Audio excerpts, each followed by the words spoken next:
Dominant Protector. Credit to the author. 6,781-90. Ang mga pangalan po na nandito ay galing sa mga name generator. Kung meron man pagkakatulad sa mga pangalan ng tao o lugar at pangyayari, ito ay tunay na hindi sinasadya. Si Hero Linford talaga ang prangka. Gusto ko talagang makitungo sa mga costumer na tulad ni Hero Linford. Nakangiting kinuha ni Dexter ang bote ng jade at binuksan ito. Mataas na kalidad na pildores para sa pag-alis ng alak. Kahanga-hanga talaga ang kakayahan ng batang bayaning si Linford sa alchemy. Kaya pa niyang uminom ng ganito kamahal na pildores. Hindi napigilan ni Yuntian ang mapangiti. Tama ang hula niya. May hawak pa ring void pill si Terence, pero binigyan niya ito ng pinakamagandang espesyal na grado. Sulit ang kapatid na ito. Walang problema sa void pill, di ba? Maaari mo na bang sabihin sa aking Panginoon ang balita tungkol sa pill, sa Diyos at sa banal na doktor? Medyo nakokonsensya pa rin si Terence, hindi pa naman siya opisyal na tinatanggap ni Lijo bilang disipulo, at medyo nahihiya siyang gamitin ang kanyang Panginoon ng ganito. Siyempre naman. Sa totoo lang, hindi tamang sabihing balita ito. May alam akong lugar, ito ang dating tirahan ng Diyos ng mga pildores at santong medikal sa mahiwagang dagat. Tanging ang kanyang mga disipulo o kamag-anak lamang ang makakapagbuka nito. Pagkatapos sabihin iyon, muling pinagtibay ni Dexter, batang bayani Linford, ikaw ang disipulo ng banal na alchemist at ng banal na doktor, tama ba? Hindi alam ni Terence kung tatawa o iiyak, may kakayahan ba talaga ang lalaking ito na magbasa ng isip. Iniisip niya lang na hindi pa opisyal na tinatanggap ng kanyang murang amo ang isang disipulo, at ngayon ay tinatanong niya kung isa ba itong tunay na disipulo. Ang dating tirahan ng Diyos ng mga pildores at santong medikal sa mahiwagang rehiyon ng dagat. Ang ibig mo bang sabihin ay ang lambak ng Jeshi? Biglang sumingit si Yuntian, sa pagkakaalam ko, ang tirahan ng banal na alchemist at medical saint sa mistiko na rehiyon ng dagat ay nasa Jeshi Valley. Bagamat hindi maraming tao ang nakakaalam tungkol dito, karamihan sa mga nakatataas sa mistiko na rehiyon ng dagat ay nakarinig na nito. Nandilim ang mukha ni Terence, naloko siya. Akala niya ay sikreto ang impormasyon ni Dexter, pero karaniwan pala iyon. Kahit si Yuntian ay alam ang tungkol dito. Maaari mo bang ibalik sa akin ang pildores ng pagkawala ng gana? Siyempre, hindi naman talaga hihilingin iyon ni Terence, ayaw niyang bawiin ang isang kasunduang natapos na. Mas lalo lang siyang nagduda kay Dexter, ang gaaman na ito ay isang mapang-abusong tao na dalubhasa sa panluloko sa mga regular na costumer. Tunay ngang maalam si Pangulong Holmes. Alam mo pa nga ang tungkol sa Jeshi Valley. Hindi mo kang nahiya si Dexter, at taos-puso pang ang pinuri, tama, ang tinutukoy ko ay ang Jeshi Valley. Batang bayaning Linford, huwag mong isipin na walang kwenta ang impormasyon ko. May iba pa bang sikretong impormasyon si Chairman Ding? Kung sa Jeshi Valley lang ito, alam ko na ang lokasyon nito. Hindi ko alam na si Brother Linford pala ay disipulo ng Divine Alchemy Doctor, kung hindi ay dinala ko na siya roon. Ayaw makipagtalo ni Yuntian kay Dexter noong una, pero ngayong malinaw na sa kanya na sinusubukan niyang lokohin si Terence, natural lang na hindi na niya ito matiis. Kailangan niyang ipagtanggol ang kanyang kapatid, sabihin mo nga sa akin, mayroon bang kwento sa loob na hindi ko alam? Pangulong Holmes, huminahon po kayo. Bagamat sikreto ang lokasyon ng Jeshi Valley, gaya ng sinabi ni Pangulong Holmes, mayroon pa ring ilang tao na nakakaalam tungkol dito. Gayunpaman, hindi lahat ay nakakaalam ng daan papasok at magbubukas ng Jeshi Valley, tama ba? Yumuko si Dexter habang nakangiti at patuloy na ngumiti ng mabait. Alam ba ni Pangulong Holmes? Kung alam ko lang, ibinalik ko na sana ang pildores ng pagkawala ng gana sa batang bayaning si Linford. Tumango si Terence sa sarili, kaya dito nagmula ang kumpiyansa ni Dexter. Sa mga pamamaraan ni Terence, hindi siya makapaniwalang hindi siya makakapasok sa Jeshi Valley hanggat natatagpuan niya ang lugar. Tutal, may kakaiba roon, at hindi siya mapipigilan ng mga normal na porma sayon. Pero ayaw sabihin ni Terence ng malakas, tapos na ang kasunduan, at ayaw niyang bawiin ang kanyang pangako. Hindi ko talaga alam yan. Kung ganoon, pwede na kayong magpatuloy. Isipin niyo na lang na masyado akong madaldal. Nagkibit balikat si Yuntian. Wala siyang balak na baliin ang katotohanan. Ikinumpas lang niya ang kanyang kamay at umatras sa gilid. Nasabi ko na ang mga disipulo o kamag-anak lamang ng Diyos ng Pil at ng Medical Saint ang maaaring magbukas ng Jishi Valley. Hanggat walang problema sa pagkakakilanlan ni Hero Linford, maaari siyang makapasok. Sandali na tumigil si Ding, saka nagpatuloy, sa pagkakataong ito, sasamahan ko ang batang bayaning si Linford sa Jishi Valley. Matatapos lang ang transaksyon pagkatapos mabuksan ang Jishi Valley. Paano? Kung hindi ko ito mabubuksan, hindi na ito maituturing na kasunduan. Nagtataka si Terence, kaya kayang iluwa ng Meniochis na ito ang Pildores ng pagkawalang saysay na nakainan niya. Totoo yan, pero kung ang problema ay nasa impormasyon ng isang ito, kayang ibalik ng isang ito ang materyal ng isang void pill sa batang bayaning si Linford.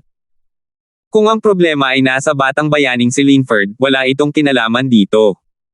Tumatapat ako sa salita ko. Tinapik ni Dexter ang dibdib niya. Mas pinahahalagahan ko ang reputasyon ko kaysa sa isang kasunduan sa negosyo. Kumunat ang noo ni Terence. Para bang maniniwala siya sa'yo. Gayunpaman, ang mga kilos ni Dexter ay nagpakita ng kanyang sinseridad. Tutal, mahirap makuha ang void pill, at ang mga sangkap nito ay hindi madaling makuha. Kung gayon, tapos na. Hindi na dapat ipagpaliban ang bagay na ito, aalis na tayo papuntang Jishi Valley maya-maya. Labis na nag-aalala si Terence para sa kanyang Yuan spirit body, natatakot siyang mapatay siya anumang oras, at iyon ang dahilan kung bakit mas lalo niyang gustong hanapin si Zhang Liju. Kahit papaano, kailangan niyang gisingin ang mga tao sa secular na mundo bago siya mawala. Iyan ang unang balita. At saka, tungkol sa napakagandang lambak at sa isla, mayroon ka na bang anumang balita ngayon? Hindi lang si Lijo ang pinag-aalala ni Terence, kailangan din niyang lutisin ang masayang insidente sa valley. Hindi pa nakukumpirma ang bagay na ito. Lihim ang kinaroroonan ng kabilang panig, at mahihirapan silang matuntian. Kinamot ni Dexter ang kanyang matandang mukha, mukhang medyo nahihiya. Kung mapagkakatiwalaan ito ng batang bayaning si Linford, maaari mo ba akong bayaran muna para sa impormasyong ito? Hindi alam ni Terence kung tatawa o iiyak, humihingi ng gantimpala ang walang prinsipyong mga ngalakal na ito bago pa man beripikahin ang impormasyon. Natatakot siyang baka palabas lang ang kahihiyan. Sa kapal ng mukha ng isang taong iyon, alam ba niya kung ano ang kahihiyan? Anong klaseng gantimpala ang kailangan mo? Sabihin mo sa akin. Ayaw makipagtalo ni Terence sa kanya. Limitado lang ang oras, at hindi niya ito maaaring sayangin sa mga nakakabagot na bagay. Basta't hindi ito sobra, wala siyang pakialam kung bigyan muna niya ito ng gantimpala. Salamat sa iyong pagtangkilik. Isang kasamang spirit fire crystal. Agad na nagbago ang ekspresyon ng mukha ng isang tao at naging mabait, at itinaas niya ang isang daliri habang nakangiti. Nanlamig ang puso ni Terence. Hindi niya maitago ang kanyang sikreto kay Dexter. Mas kaunti pa ang nakakaalam tungkol sa kristal, at lubos na natitiyak ni Dexter na mayroon nito si Terence. Chairman Ding, napakaalam mo talaga. Hindi ko talaga maitago sa mga mata mo ang kahit anong kayamanan ko. Pinaikit ni Terence ang kanyang mga mata, ang kanyang mga pupil ay kumikinang sa isang mahiwagang liwanag. Kung ang taong iyon ay isang kaaway, kung gayon siya ay talagang nakakatakot. Walang may tatago sa mga mata at tainga ng kabilang partido, at lahat ng sikreto ay nabubunyag sa liwanag ng araw. Talang napakasama ng pakiramdam na iyon. Maswerte lang ako at may nakuha akong impormasyon. Kung itatanggi ito ng batang bayaning si Linford, hindi mo kailangang maniwala sa impormasyong ito. May sinabi si Dexter na parang gusto na naman niyang bugbugin. Ang ibig niyang sabihin ay nandito ang impormasyon, at nasa kanya kung bibilhin niya ito o hindi. Nagngingit-ngit si Terence at pinigilan ang pagnanasang suntukin siya, hindi siya sigurado kung kaya niya itong suntukin. 6,982. Hindi gaanong karami ang tao sa Mystic Division Cs na makapagdududa kay Terence sa kanyang bilis, at si Dexter talaga ang nangunguna. Naniniwala ako sa'yo. Tutal, ang reputasyon ni Chairman Ding sa negosyo ay talagang karapat-dapat pagkatiwalaan. Nadama ni Terence na masangkop na sabihin ito, dahil kahit siya mismo ay hindi naniniwala rito. Ito ang mga kasamang kristal ng Spirit Fire na hiniling mo. Gusto ko lang malaman ang impormasyon tungkol sa napakagandang lambak at sa islang iyon. Kailan mo ako mabibigyan ng impormasyon? Manam. Kapag nakapasok na tayo sa Jishi Valley at nakilala ng batang bayaning si Linford ang Diyos ng Pil at ang Medical Saint, malalaman natin ang sagot. Wala nang masyadong oras, kaya hindi na kailangang magmadali. Nagbilang si Ding gamit ang kanyang mga daliri at sinabing, may iba pang mga tanong ang batang bayaning si Linford. Marahil ay makukuha mo ang sagot sa Jishi Valley. Naantig ang puso ni Terence. Gusto niyang itanong kung may balita ba si Dexter tungkol sa muling pagtatayo ng isang bangkay. Bagamat sinabi ni Yung Tia na babalik siya at magtatanong, mas makabubuti kung malulutas ito ni Dexter. Gayunpaman, base sa ekspresyon ni Dexter, tila wala na siyang ibebentang impormasyon ngayon. Mabuti naman. Gusto ko ring bumili ng ibang impormasyon, baka maginhawa para sa iyo, Chairman Ding. Ibinuka ni Terence ang kanyang bibig para subukan kung totoo nga ang lahat ng iniisip niya. Wala akong anumang impormasyong maibebenta ngayon. Kung interesado ang batang bayaning si Linford, pwede tayong mag-usap sa susunod.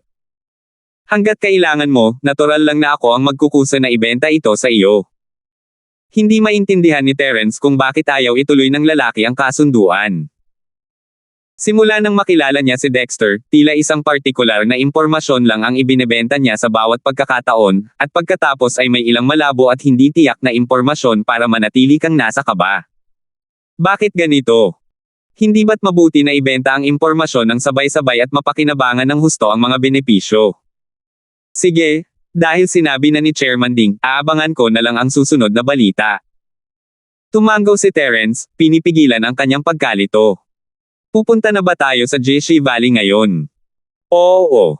Pero, si Hero Linford lang ang kaya kong dalhin ng mag-isa. Hindi makakasunod sina Pangulong Holmes at Binibining Nika. Ikinuyom ni Dexter ang kanyang mga kamay kina Yung Tian at Nika nang may paghingi ng tawad, hindi ordinaryong lugar ang Jishi Valley, pasensya na talaga. Napataas ang kilay ni Yung Tian. Gusto niya talagang sumama kay Terence, pero hindi niya inaasahan na pipigilan siya ni Dexter. Mas lalo pa si Nika, kanina pa niya hinihintay na dumating si Terence, at ayaw niya mawalay dito kahit isang segundo, pero ngayon, magkakahiwalay na naman sila. Tama si Chairman Ding. Ang Jishi Valley ay talagang hindi isang ordinaryong lugar, at hindi angkop para sa napakaraming tao na pumunta. Gayunpaman, sana alam mo na si Kuya Linford ang kapatid na pinakamahalaga sa akin. Kung may mangyari mang aksidente, hahanapin ko si Chairman Ding kahit nasaan siya. Kalmado ang tono ni Yung Tian, ngunit malinaw ang banta sa kanyang boses. Sinusubukan niyang garantyahan ang kaligtasan ni Terence. Pangulong Holmes, masyado kang nag-iisip. Sa lakas ni Hero Linford, ilang tao sa dagat ng Mystic Division ang makakasakit sa kanya. Hindi gaanong marami sa Mystic Division ang maaaring maging kalaban niya. Tumingin si Dexter kay Terence ng malalim. Sa tingin ko alam ng batang bayaning si Linford ang ginagawa niya. Hindi ako nagsisinungaling, di ba? Ngumiti si Terence at hindi nagsalita. Sa kasalukuyan niyang lakas, kung hindi lang pabago-bago ang kanyang Yuan spirit, wala masyadong tao sa Mystic Division ang maaaring maging kalaban niya. Fear? Kakagaling mo lang sa pinsala mo, kaya dapat kang magpahinga at palakasin ang iyong lakas dito. Si Tia Zhang ang amo ni Natalie, kaya natural lang na siya ang mag-aalaga sa iyo pagdating niya. Kung gusto mong pumasok sa Feiyang College, hindi iyon problema. Nandoon si Natalie, at pwede kayong magsama-sama. Humarap si Terence kay Nika at Bamulong, natatakot na baka matroma pa rin siya at hindi siya madaling iwan, hahanapin ko ang aking Panginoon. Babalik ako agad. Kung hihintayin mo ako sa Clear Flow School, maaari tayong bumalik sa paaralan ng Feiyang nang magkasama. Alin ang mas malapit sa Clearstream Academy o sa Flying Academy? Malinaw na atubili si Nika na makipaghiwalay kay Terence, ngunit nilinaw ni Dexter na wala siyang isasamang iba maliban kay Terence. Gusto kitang hintayin sa mas malapit na lugar sa iyo.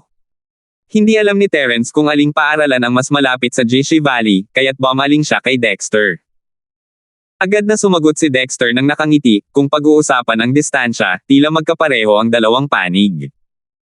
Gayunpaman, magiging malaking liko ang pagbabalik sa Clearstream Academy mula sa Jishi Valley at pagkatapos ay sa Feiyang Academy. May ideya na si Terence ngayon, ang Jishi Valley ay nasa gitna ng dalawang paaralan, o isa itong tatsulok sa pagitan ng tatlo, kung saan ang Jishi Valley ay nasa tuktok. Namimiss ko na si Natalie. Kung ganoon, pupunta muna ako sa Feiyang College. Agad na nagdesisyon si Nika. Ang paaralang may malinaw na batis ay nag-iwan sa kanya ng mga malungkot na alaala. Aalis siya sa lalong madaling panahon. Dahil si Natalie ang matalik niyang kaibigan sa paaralan, mas mabuting maghintay sa pagbabalik ni Terence kaysa manatili sa paaralan ng malinaw na batis. Kuya Linford, iwan mo na ito sa akin. Sisiguraduhin kong ligtas na makakarating ang hipag ko sa Fayang College. Iniisip ni yung tiya na hindi niya matutulungan si Terence nang marinig niyang gustong pumasok ni Nika sa Fayang College. Agad niyang tinapik ang kanyang dibdib at sinabing, tungkol naman sa registration, kung ayaw manatili ng hipag sa Clear Flow School, pwede kang lumipat sa Fayang School. Saglit lang. Hindi ito pagmamalabas. Kaya pa nga ni yung tiya na magdesisyon kung sino ang dekano ng Clear Flow School sa isang salita lang, lalo na ang maliit na bagay tulad ng paglipat ng estudyante sa ibang paaralan. Kung gayon, ako ang magpapahirap sa iyo, Kuya Holmes. Ikinuyom ni Terence ang kanyang mga kamay. Hindi niya kailangang maging masyadong magalang kay Yuntian, kaya hindi niya kailangang mag-alala tungkol dito. Nang maayos na ang lahat, nagpaalam si Terence kina Yuntian at Nika, at nilisan ang paaralan kasama si Dexter.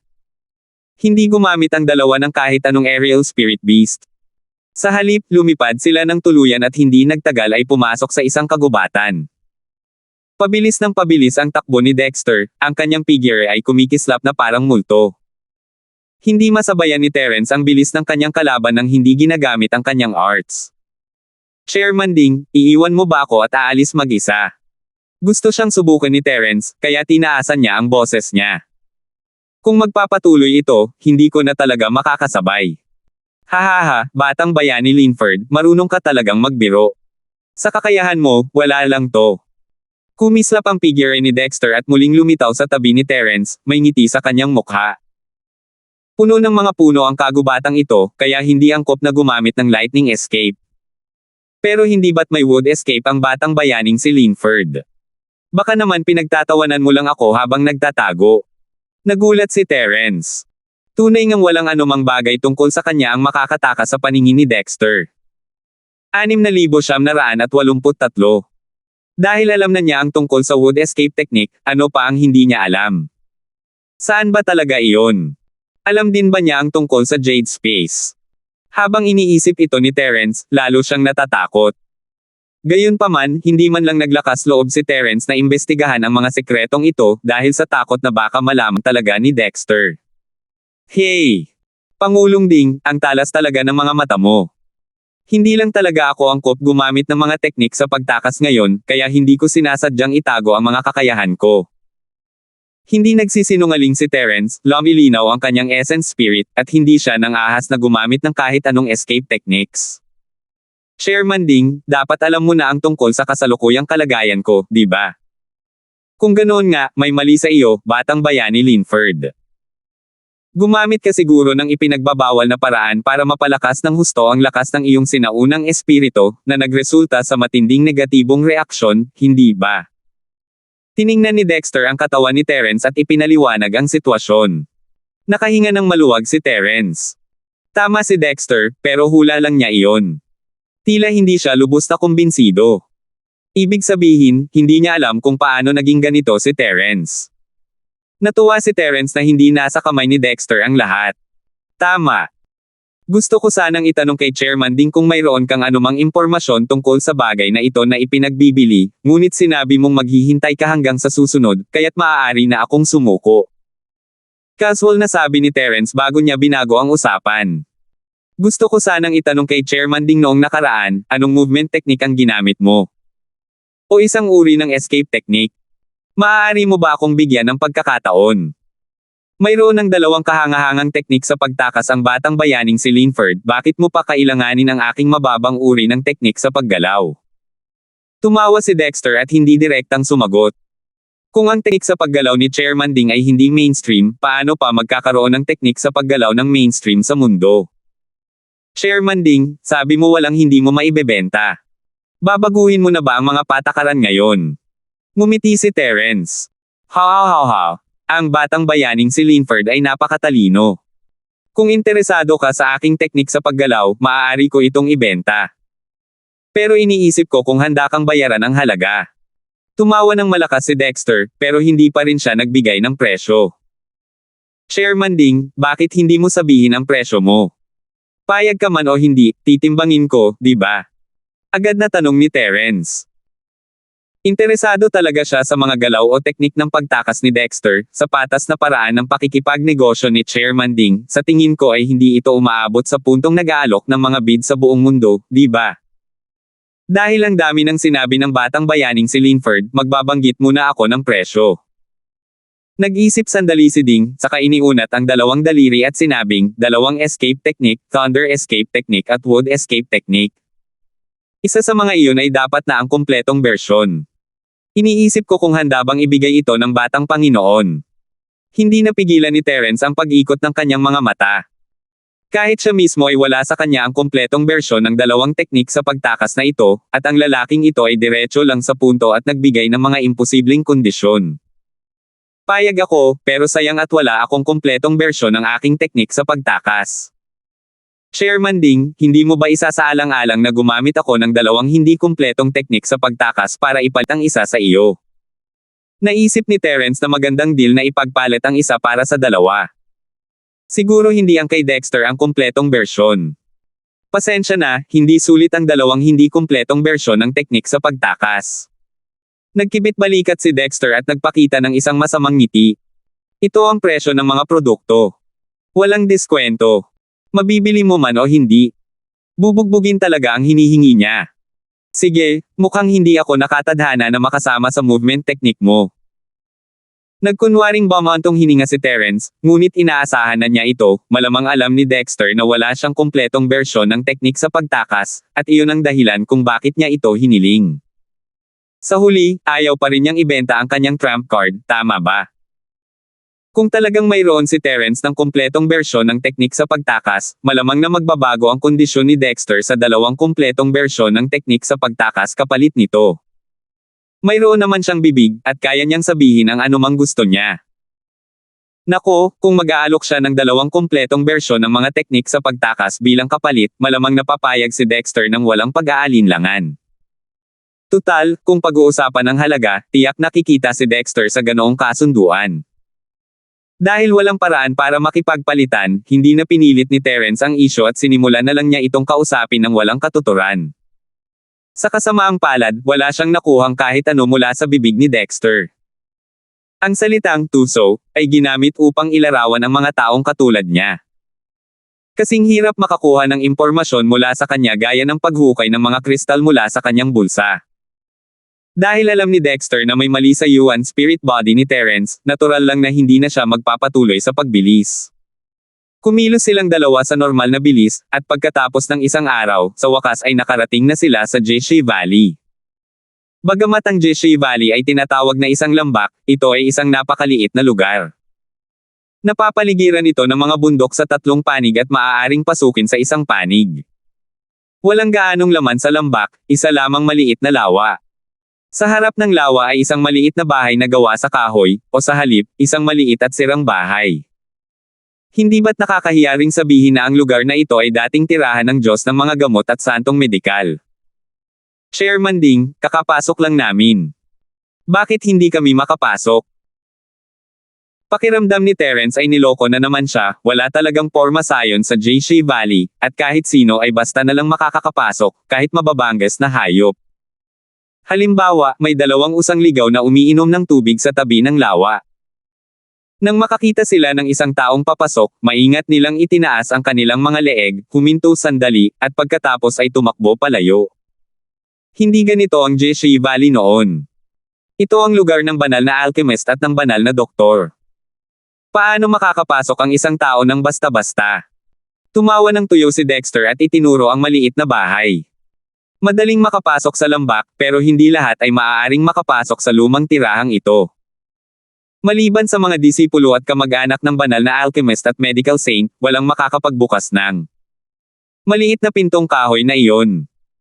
Nahulaan ni Terence na sasabihin ni Dexter na maliit na sirang pinto noong una, ngunit binago niya ito sa huling minuto dahil iyon dating tirahan ng kanyang Panginoon.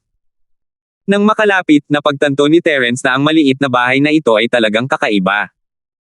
Mula sa malayo, mukhang napaka-ordinaryo lang nito, ngunit kapag nilapitan, makakaramdam ka ng mahinang presyon. Ang mga ordinaryong eksperto sa pagwawasak ng lupa ay hindi maglalakas loob na lumapit sa maliit at sira-sirang bahay.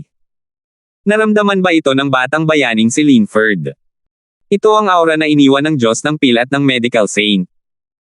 Sinasabing ito ang dating tirahan, ngunit ang aura ng Diyos ng Pil at ng Medical Saint ay palaging umiiral, kaya pinaghihinalaan ko na ang Diyos ng Pil at ng Medical Saint ay palaging narito. Hindi tumpak na sabihin iyon dahil may balita na si Diyos ng Pilzang ay umalis na nga sa mahiwagang rehiyon ng dagat. Isang kakaibang pagkalito ang lumitaw sa mukha ni Dexter. Bahagyang kumunat ang noo niya at nag-isip sandali, saka nagpatuloy, kahit ano paman, malalaman ni Hero Linford kapag pumasok siya at tumingin. Paano ko bubuksan ang pintong kahoy? Hindi gumalaw si Terence. Naramdaman niya ang paghihigpit sa pinto, at hindi iyon isang porma sayon. Bagamat maaaring makatulong ang multo, hindi ito isang bagay na kayang basagin sa maikling panahon.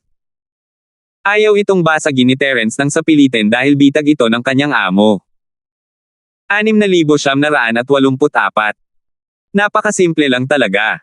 Basta't ibubuhos mo ang kakaibang tunay na chi ng iyong sekta, magbubukas ito. Kaya nga lagi kong sinasabi na bukod sa pagsalakay sa mga disipulo ni Godzang, tanging ang kanyang pamilya lamang ang maaaring makapasok. Napanganga si Terence, hindi pa siya naturuan ng kanyang murang amo na si Legion ng purong enerhiya. Ano ba ang maganda rito? Kung mayroon siyang sample, maaari niya itong gayahin ng kaunti, ngunit hindi niya ito naisip noong kasama niya si Ramlee. Tutal, gaano man kalakas ang teknik ng kanyang Panginoong si Zhang Lijiu, wala nang mas hihigit pa sa mga taktika sa labanan para sa pagsamsam ng kayamanan ng langit. Tiwala si Terence na siya ang pinakamalakas, at kahit na makilala pa niya si Zhang Lijiu sa hinaharap, hindi pa rin siya magbabago sa kanyang arts. Medyo nakakailang iyon. Kung hindi nila alam ang special arts ni Zhang Lijiu, paano nila matatawag ang kanilang mga sarili na disipulo niya? Sa paningin ni Dexter, naging manluloko ba siya?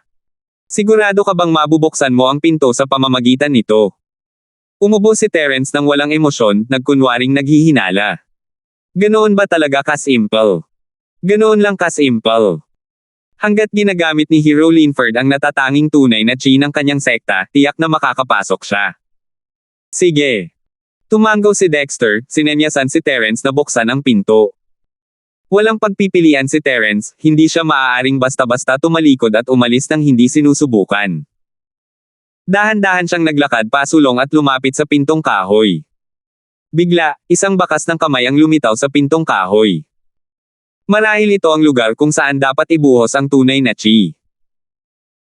Huminga ng malalim si Terence at idiniin ang bakas ng kamay, iniisip kung magagamit ba ang kanyang purong chi bilang master key.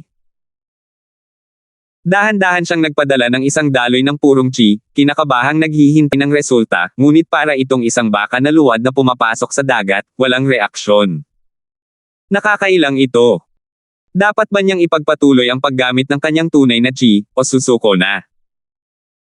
Habang nag-aalangan siya, biglang nagkaroon ng ideya si Terence. Ang pinakanakakagulat kay Ramlee ay ang kanyang espiritual na pandama at purong enerhiya ay sabay na tumaas. Ganito rin ang ginawa ni Terence sa buong Sky Class Island, maliban sa grupo ni Zhang Lijiu, wala pang ibang nakapagsanay ng ganito. Siguro. Ang kakaibang purong chi ni Zhang Lijiu ay kapareho rin ng lakas ng purong chi at espiritual na enerhiya. Sa kaisipang iyon, agad na ipinadala ni Terence ang kanyang espiritu sa bakas ng kamay kasama ang kanyang chi. Isa na siyang espiritu ng Yuan ngayon, at halos pareho lang ang pagkakasabay ng kanyang chi at espiritu. Langit-ngit. Gumawa ng mahinang tunog ang maliit na pinto, at pagkatapos ay dahan-daang bumukas ng kusa. Nagtagumpay nga ang kasaya. Si Hero Linford nga ay disipulo ni Pil Godzang, madali niyang nabuksan ang pinto.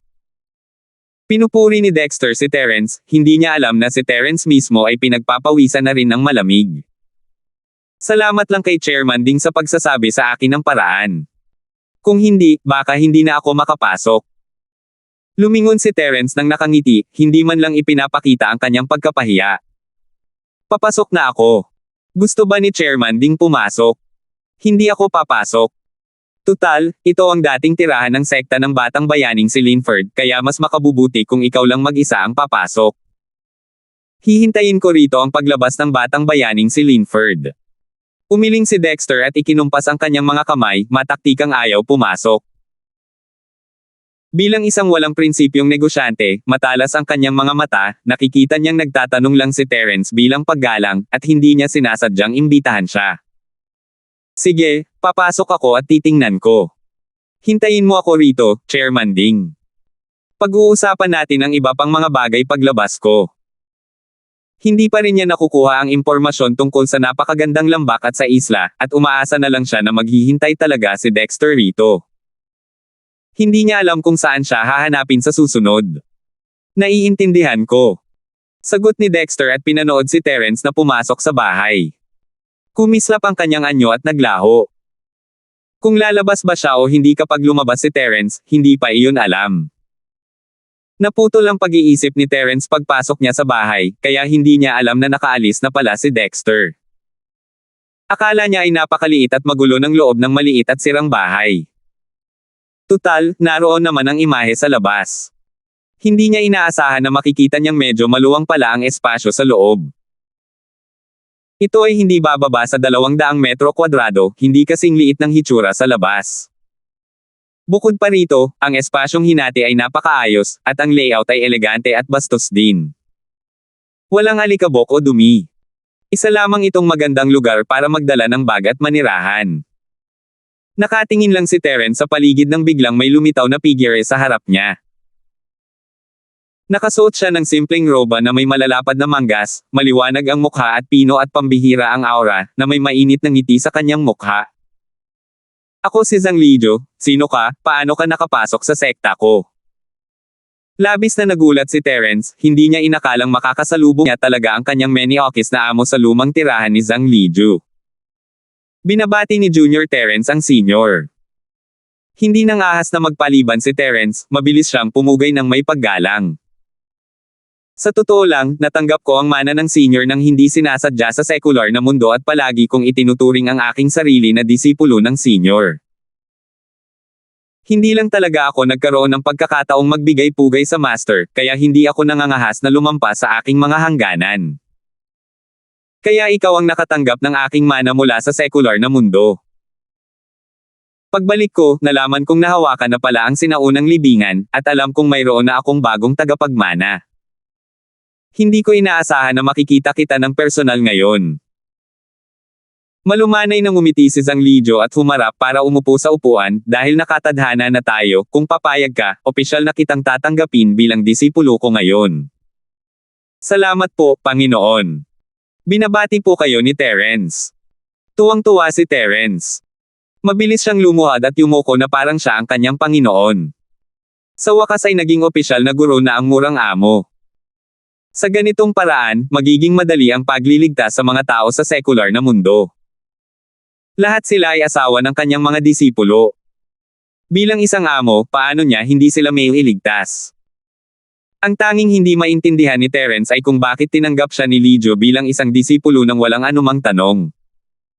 Hindi ba't medyo casual naman iyon? Bagamat tadhana ito sa sekular na mundo, ang banal na doktor at ang Diyos ni Dan ay palaging tumatanggap lamang ng mga disipulo sa pangalan. Hindi sila dapat maging pabaya bago nila maunawaan ang karakter ni Terence, tama ba? Ang hindi niya alam ay kilala pala talaga ni Zhang Lijo si Terence, kahit papaano ay higit pa sa inaakala ni Terence. Terence, pambihirang pagkakataon para sa atin na magkita-kita bilang guro at disipulo, pero wala akong inihandang regalo para sa iyo. Paano kung ganito, maghanap ka na lang mamaya at tingnan kung may magugustuhan ka. Tila walang inihandang regalo si Zhang Lijo, ngunit hindi man lang siya nakaramdam ng hiya.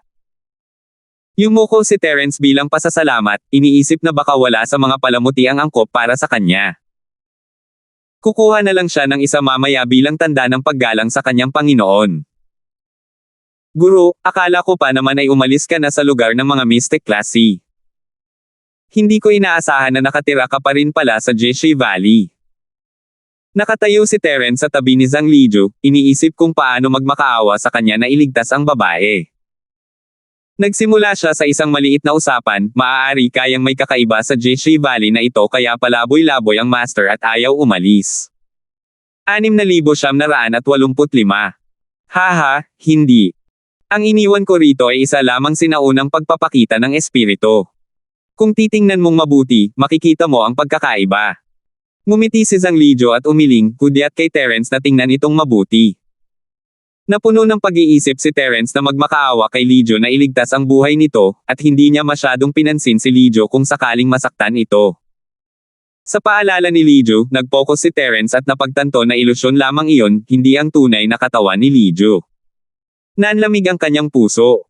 Akala niya'y natagpuan na niya ang kanyang murang amo, ngunit isa lamang pala itong anino. Malinaw na hindi makatutuhanang umasa sa isang anino para iligtas ang mga tao. Medyo nagulat si Terence, ewan ko ba kung gaano katagal na nandito ang kaluluwa ni Lijo, at mayroon pa rin itong sariling kamalayan at kakayahang gumalaw, hindi ito naiiba sa isang multo. Ang mga clone ni Terence, sa kabilang banda, ay maaari lamang gumalaw ayon sa utos. Gaano kaya kitikot kung kaya nilang mag-isip at gumalaw ng ganoon? Tunay ngang makapangyarihan si Master. Ang primordial spirit phantom na iniwan niya ay hindi naiiba sa orihinal na katawan nito. Hindi napigilan ni Terence ang mapasigaw sa paghanga, iniisip kung maaari ba niyang matutunan muna ang kasanayang ito at pagkatapos ay pagsamahin ito sa libu-libong pagbabago ng kahoy at kagubatan. Ang galing niyan. Sa totoo lang, hindi naman ito malaking bagay. Ang primordial spirit na si Phantom ay maaari lamang lumitaw ng isang beses. Hanggat may pumasok sa lugar na ito, ang Phantom ay maa-trigger. Siyempre, lilito lamang ito ng isang beses. Wala nang susunod pa. Ipinaliwanag ni Lijo ang mga katangian ng The Phantom kay Terence, ang mga makakapasok sa lugar na ito ay pawang malapit sa akin, kaya maaari akong mag-iwan ng anino para makipag-usap sa iyo. Gayunpaman, may limitasyon sa oras. Kapag natapos na ang oras, mawawala rin ang anino ko, kaya hindi na ito gaanong magagamit. Hindi masyadong kapaki-pakinabang. Kung gayon bakit hindi mo ituro sa akin? Tiyak na itutuloy ko ito. Iyon ang iniisip ni Terence, ngunit hindi siya nang ahas na gawin ang kahilingan. Naniniwala siyang papayag si Lijo, ngunit walang hinihintay ang oras. Sinabi ni Lijo na may limitasyon sa oras para matutunan ito, kaya ayaw sayangin ni Terence ang oras niya sa pag-aaral nito. Kailangan pa niyang magtanong ng mabilis. Guro, mayroon pa bang koneksyon sa pagitan ng primordial spirit projection na iniwan mo at ng iyong pangunahing katawan? Maaari ko bang malaman kung saan ko mahahanap si Master? Naisip ni Terence na kung mahahanap niya ang tunay na Terence, magiging madali ang lahat para malutas. Isinantibi niya ang lahat at itinanong muna ang pinakamahalagang tanong. Nang sabihin na nga natin, si Zhang Lijo ay nagpakita na sa Nakagama dati, ngunit para siyang dragon na ikinakaway ang buntot nito, at naglalaho ng walang bakas. Nahulaan ni Terence na isa itong clone na iniwan ni Zhang Lijo para harapin ang anumang problemang maaaring lumitaw sa Philhall. Kung may oras lang siya, interesado sana siyang malaman ang tungkol dito, pero hindi naman iyon mahalaga sa ngayon. Paano ko ba sasabihin? Hindi nararamdaman ng avatar ko ang lokasyon ng pangunahing katawan ko. Pagkatapos ko lang mawala ang lahat ng alaala at bumalik ang bahaging ito ng kaluluwa ng asensya ko sa pangunahing katawan ko, saka ko lang maaalis ang mga alaala at karanasan ng avatar ko. Ito ang koneksyon. Bulong ni Zhang Lijo sa sarili, ngunit ang sagot na ibinigay niya ay nakadismaya kay Terence. Kung hindi niya mahanap ang pangunahing katawan sa pamamagitan ng doppelganger, hindi ba't babalik na siya sa kanyang orihinal na landas? Terence, ngayong disipulo ko nakita, ano ang opinyon mo tungkol sa landas ng alchemy? Sinusubukan ni Lijo ang kakayahan ni Terence, magiging biro lang kung ang isang disipulo ng medical saint ay hindi marunong gumawa ng elixir. Gusto sanang magtanong ni Terence tungkol sa mga taong walang malay mula sa secular na mundo, ngunit si Lijo ang unang nagtanong, kaya kinailangan niyang sumagot muna. Guro, isa akong mystic class refiner na may reputasyon sa labas ng mundo, pero hindi ko pa nakontrol ang init ng apoy. Naisip ni Terence na dahil hindi makakatulong ang doppelganger ni Lijo, mas mabuting itanong na lang niya ang tanong na matagal na niyang iniisip, hindi ko lubos maintindihan kung bakit nangyari ito. Maaari mo ba akong bigyan ng payo, Panginoon? Kasabay nito, iniabot ni Terence ang kanyang mga kamay, at dalawang magkaibang apoy ang lumitaw sa kanyang mga palad, na nagpalit sa kabilang elemento. Napakadali ng pagpapalit-palit pero napakahirap kontrolin ang pinong init ng apoy ng alchemy. Sayang naman para sa isang napakahusay na pawnla. Napakahusay mo sa larangan ng alchemy, pero dahil wala kang maayos na pundasyon, hindi ka maaaring maging isang tunay na alchemist. Si Lijo ay isang grandmaster, kung tutuusin, nalalaman niya kung ano ang problema ni Terence sa isang tingin pa lang, pero nagtanong siya ng may pagtataka, dahil kontrolado mo ang apoy ng pagpipino, paano ka naging isang mistiko? Sa ganitong antas ng kasanayan, malamang hindi niya kayang mapino ang pinakamababang grado ng mga medicinal pills, tama ba? Hindi tinapos ni Lijo ang kanyang sasabihin bilang paggalang kay Terence, ngunit alam ito ni Terence. Hindi alam ni Terence kung bakit, pero buong puso siyang nagtiwala kay Lijo, kaya naman kinuha niya ang kalderong shenong na walang pag-aalinlangan. Ang automatikong shenong cauldron ang pinakasekreto ni Terence, at hindi niya ito sasabihin kahit kanino maliban na lang kung sila ang kanyang pinakamalalapit na kaibigan. Guro, pakitingnan po. Ito ay isang automatikong aparato sa pagpino ng tableta na dinisenyo ng aking katiwala, si Jenny. Hanggat nakatakda ang formula ng tableta at naipasok ang apoy ng tableta, automatikong maa-adjust ang apoy. Kaya naman, wala na ang aking kahinaan. Inilagay ni Terence ang kanyang daliri sa control panel at ipinakita ito kay Lijo. Bukod pa rito, gamit ang automatic pill refining system na ito, ang success rate at kalidad ng mga pills na pino ay magiging pinakamahusay na kontrolado, na mas mahusay kaysa sa mga ordinaryong alchemist. Isa pala itong naayos na coaling shenong, at mas mataas ang kalidad nito kaysa sa replika ko. Ang kaibigan mong babae, si Jenny, ay talagang isang henyo. Henyo ang ideya, henyo ang pagpapatupad, henyo ang pagkamalikhain. At makikita na ang kanyang pag-unawa sa alchemy ay talagang pambihira. Kung may pagkakataon sa hinaharap, gusto ko siyang makilala.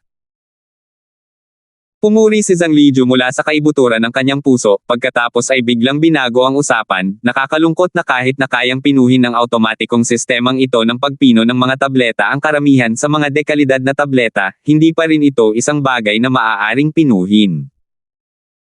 Ang isang tunay na tableta ay hindi isang bagay na maaaring pinuhin ng isang makina. Kumurap si Terence, hindi lubos na naintindihan ang ibig sabihin noon. Ang mga espesyal na kalidad na tableta ay hindi maituturing na totoong tableta. Kung gayon, ano ang maituturing na ganoon? Terence, mahal kong disipulo, hindi sapat ang iyong pundasyon, at ngayong mayroon ka ng mahimalang shortcut na ito, lalo kang nalalayo sa tunay na landas ng alchemy. Sayang naman ang iyong talento. Umiling si Zhang Lijo dahil sa panghihinayang at nagpaliwanag, kung gusto mong maging isang refiner, ang pinakamahalagang bagay ay simulan ang pagbuo ng iyong pundasyon kapag nasa golden class ka na. Hindi mo naranasan ang pinakamagandang panahon para bumuo ng iyong pundasyon, at wala kang mahusay na guro na gagabay sa iyo. Matapos mong hindi ito maisip ng mag-isa, pinili mo ang shortcut, at mabilis na lumakas ang iyong lakas. Lubos mong pinalampas ang pagkakataong bumuo ng iyong pundasyon. 6,986. Pinag-isipan itong mabuti ni Terence at napagtanto niyang totoo pala ito. Hindi niya inakalang ang dahilan kung bakit hindi talaga siya makagawa ng mga elixir ay dahil sa mabilis na pagtaas ng kanyang lakas. Ito. Wala talaga akong paraan para makipagtalo sa kanila. Guro, may pagkakataon pa ba akong muling itatag ang aking pundasyon? Mapagkumbabang tanong ni Terence. Ang kanyang Panginoon ay isang divine doctor at isang pill master, maaaring may paraan siya. Hanggat maaari, ang disipulong ito ay tiyak na hindi takot sa mahirap na trabaho. Mahirap. Halos imposibleng kontrolin ang apoy ng alchemy kung hindi mo matatapos ang pinakamagandang yugto ng pagbuo ng iyong pundasyon, maliban na lang kung handa mong sayangin ang iyong lakas at magsimulang muli. Umiling si Zhang Lijo at tumingin kay Terence ng ilang sandali bago kumunat ang noo, anong nangyari sa katawan mo? Natural lang, nakita na ng kabilang panig ang essence spirit body state ni Terence. Mahabang kwento. Mamaya ko nang ikukwento. Biglang bumilis ang tibok ng puso ni Terence, ang solusyon ng mundong ito ang kanyang pangunahing prioridad, at marahil ay hindi na niya kailangan pang gawin ito ni Zhang Lijo. Guro, may gusto sana akong itanong sa iyo. Sa mundo ng mga mortal, para mabuksan ang daan patungo sa Sky Class Island. Bumigat ang pakiramdam ni Terence nang maisip niya ang lahat ng nangyari, ngunit kinailangan niya itong suriin isa-isa. Sa huli, lahat sila ay nakoma at matagal nang hindi nagising. Gusto sanang itanong ng disipulo sa guro kung may paraan para malutas ito. Tama, kung sisimulan natin ang Sky Class Island Plan, tiyak na magdurusa sila sa negatibong epekto ng kanilang kamalayan at magiging mga gulay. Naranasan ko na ito dati. Gayunpaman, sa larangan ng medisina, maging ito man ay sa Common World o Sky Class Island, ang pagiging nasa vegetative state ay isang mahirap na problema. Kumunat ang noo ni Zhang Lijo at pinag-isipan itong mabuti, karamihan lang sa mga taong nasa vegetative state ay walang malay dahil sa pisikal na pinsala. Bagamat mahirap itong gawin, hindi naman ito mahirap para sa amin. At ang sitwasyong tinutukoy mo ay nasa vegetative state siya dahil nasira ang kanyang primordial spirit. Tumanggaw si Terence bilang pagsang-ayon. Dahil sa kapigatian ng kidlat kaya nahulog si Zane sa isang vegetative state. Mahirap itong gawin, ngunit may pagkakataong gumaling. Guro, tama ka, dapat mapinsala ang kanilang banal na pandama. Sinubukan na ni Terence na gamutin si Cheryl at ang iba dati, kaya alam niya ito ng higit kaninuman. May pag-asa pa bang magising mula sa koma na dulot ng sitwasyong ito? Kung may paraan, may paraan. Tumanggaw si Zhang Lijo, ngunit seryoso pa rin ang kanyang mukha, may isang uri ng tableta na tinatawag na emotion pill. Kapag nabuo na ito, isang tableta lang ang kailangan mo para magising ang isang tao. Mabuti naman. May recipe ba si Master para sa tableta? Tuwang-tuwa si Terence, ito ang pinakamagandang balitang narinig niya simula nang pumunta siya sa Sky Class Island. Gayunpaman, mga tabletop sa pagpino lamang iyon. Sa pinakamatagal, babalik siya at hahanapin si Jenny. Sa piling niya, anong klaseng medicinal pill ang hindi kayang hawakan ng isang automatic pill refining device? Pero Terence, kailangan mong mag-ingat. Ang emotion pill ay hindi isang ordinaryong tableta. Kailangan itong pinuhin gamit ang kamay. Ito ang totoong tableta na nabanggit ni Master, ang uri ng automatikong aparato sa pagpino ng tableta na hindi kayang pinuhin. Ang mga salita ni Lijo ay parang isang balde ng malamig na tubig na ibinuhos sa ulo ni Terence, na tuluyang pumatay sa apoy sa kanyang puso. Ang lamig noon, nakakadurog ng puso. Guro, maaari mo bang pahusayin itong pildores ng emosyon? Kinakabahang tiningnan ni Terence si Zhang Lijo, kahit ang automatikong kagamitan sa pagpipino ay hindi gumagana, kaya si Zhang Lijo na lang ang tanging pag-asa nila. Ang mga tabletang hindi kayang pinuhin ng automatikong aparato sa pagpino ng tableta. Malalaman mo kung gaano kahirap ito sa pamamagitan lamang ng pakikinig. Hindi inakala ni Terence na magkakaroon siya ng pagkakataong magtagumpay kung lalabas siya at maghahanap ng ibang mga refiner, malamang ay hindi pa gaanong marami ang nakarinig tungkol sa love pill noon. Halimbawa, hindi pa ito naririnig ni Terence noon. Ang daming recipe ni Terence, pero ngayon lang niya narinig ang love pill. Maaaring recipe ito mismo ni Zhang Lijo. Natural na kayang pinuhin ni Master ang emotion pill. Hindi lang talaga epektibo ang love pill na nirefine ko sa mga babaeng kaibigan mo. Ikaw mismo ang dapat gumawa nito. Bumantong hininga si Zhang Lijo, pakiramdam niya ay kaawa-awa ang kanyang disipulo, para pinuhin ang pildores ng Pananabik, kailangan mong gumamit ng apoy ng pildores ng banal na sentido, pagsamahin ito sa taong nagpupuno ng banal na sentido ng pildores, at idagdag ang Pananabik para sa taong umiinom ng pildores. Saka lamang magkakaroon ng espiritu ang pildores, at sa wakas ay makakamit ang epekto ng paggising sa banal na sentido. Ito rin ang dahilan kung bakit ko sinabi na ang automatikong aparato sa pagpino ng pildores ay hindi kayang pinuhin ang mga totoong pildores. Dahil kung mas mataas ang grado ng pildores, mas nakasalalay ito sa espiritual na sentido, hindi ito mapapalitan ng isang makina. Ang automatikong aparato ng alchemy ay isasagawa lamang ang alchemy ng walang pagkakamali ayon sa itinakdang programa, at imposibleng maisama ang damdamin ng alchemist. Hindi nakakapagtaka na si Jenny lang ang hinangaan ni Lijo, pero hindi niya masyadong inisip ang automatikong kagamitan sa pagpino ng mga tableta. Agad na nawala ng pag-asa si Terence, walang silbi ang tableta para sa kanya. Isa itong hindi mapapalitan na pagpipilian. Nagkataon lang na hindi niya naabot ang pinakamagandang panahon para itayo ang kanyang pundasyon at hindi na niya kayang kontrolin ang apoy ng alchemy para maging isang tunay na alchemist. Pagkatapos, ang automatikong aparato sa pagpino ng tableta ay ganap na hindi kayang lutisin ang problema ng pagsasama-sama ng mga damdamin. Isa lamang itong walang katapusang pag-ikot. Napuno ng kawalan ng kakayahan, pagkawala, at kawalan ng pag-asa ang puso ni Terence. Muntik na siyang magwala at nanginig ang kanyang yuan spirit. Kung hindi lang dahil sa malamulto na nagpapagana sa puno ng pagpapalakas ng kaluluwa at sa sanga ng nagtitipon ng espiritu, baka nilamon na siya ng mga negatibong reaksyon at nagkalat na ang kaluluwa niya.